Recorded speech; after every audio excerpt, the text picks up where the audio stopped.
ఓయ్ మిత్రమా, ఎలా ఉన్నారు? హ్యాపీ సంక్రాంతి. అసలు సంక్రాంతి పండగ అంటే ముందు గుర్తొచ్చేది గాలిపటాలు, భోగి మంటలు, హరిదాస కీర్తనలు, కోడి పందాలు, ఇలాంటివి ఎన్నో. మరి మా చిన్నతనంలో సంక్రాంతి పండగ వస్తోందంటే మొదట గుర్తు వచ్చేది హాఫ్ ఇయర్లీ ఎగ్జామ్స్. పండగ వస్తోందని ఆనందపడాలో, ఎగ్జామ్స్ వస్తున్నాయని బాధపడాలో తెలిసేది కాదు. అమ్మయ్య, ఎగ్జామ్స్ అయిపోయాయి, ఇంకా సెలవులో అని ఎగిరేలోపు ఆ 10 రోజుల సెలవులకి తగ్గట్టు హోంవర్క్ ఇచ్చేవాళ్ళు. అది విన్నాక పోన్లే, ఇంటికి వెళ్ళగానే ఈరోజు రేపు కూర్చుని హోంవర్క్ కంప్లీట్ చేస్తే ఇంకా ఎంజాయ్ చేయొచ్చు అని అనుకునేవాళ్ళం. మీకు తెలుసు కదండి, తీరా ఇంటికి రాగానే బుక్స్ అటకెక్కేవి, మనం ఆటల్లో పడిపోయేవాళ్ళం. అమ్మ వాళ్ళు పండక్కి ముందే ఖచ్చితంగా కొత్త బట్టలు కొనిపెట్టేవాళ్ళు. పండగ దగ్గరకు వచ్చే కొద్దీ అందరం ఏదో ఒక పనిలో హెల్ప్ చేసేవాళ్ళం.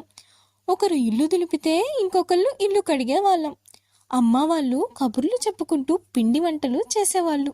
అదేనండి, చక్రాలు, చెక్కలు, అరిసెలు, బూందీ లడ్డు. ఆహా, తలుచుకుంటేనే నోరూరిపోతుంది.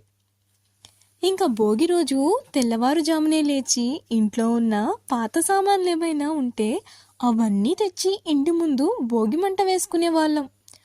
ఆ మంటలోనే వేన్నీళ్ళు కాచుకొని పోసుకునే వాళ్ళం. ముందే కొన్న ఆ కొత్త బట్టలు వేసేసేవాళ్ళం.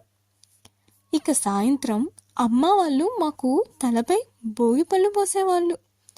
ఇప్పుడు తలుచుకుంటే నవ్వొస్తుంది, కానీ అందులో వచ్చిన డబ్బులు కలెక్ట్ చేసి చాక్లెట్లు కొనుక్కునే వాళ్ళం. పండగ 3 రోజులకి 3 ముగ్గులు వేసి వాటికి రంగులు దిద్ది దానిపై గొబ్బెమ్మలు పెట్టి బంతిపూలతో అలంకరించి వాటి చుట్టూ పాటలు పాడుతూ తిరిగేవాళ్ళం. ఇక పండక్కి హరిదాసు కీర్తనలు, గంగిరెద్దు ఆటలు భలే ఉండేవి. ఇంకా సంక్రాంతి రోజు అందరం గాలిపటాలు ఎగరేసేవాళ్ళం, పోటీలు పెట్టుకునేవాళ్ళం. ఆ తర్వాత అలసిపోయి ఇంటికి వచ్చి అమ్మ వాళ్ళు చేసిన రకరకాల పిండి వంటలతో కడుపు నింపేసుకునే వాళ్ళం. అలా సరదాగా సెలవులు ఎంజాయ్ చేస్తుండగా స్కూల్ సెలవులు అయిపోయాయని గుర్తొచ్చేది. ఇంకా రేపు స్కూల్ మొదలవుతుందంటే ఈరోజు కూర్చుని తెగ హడావిడిగా వాయిదా వేసిన ఆ హోంవర్క్లన్నీ చేసేవాళ్ళం. పండగంటేనే కుటుంబ సభ్యులందరూ ఒక దగ్గర కలిసి చేసుకునే ఒక గొప్ప వేడుక.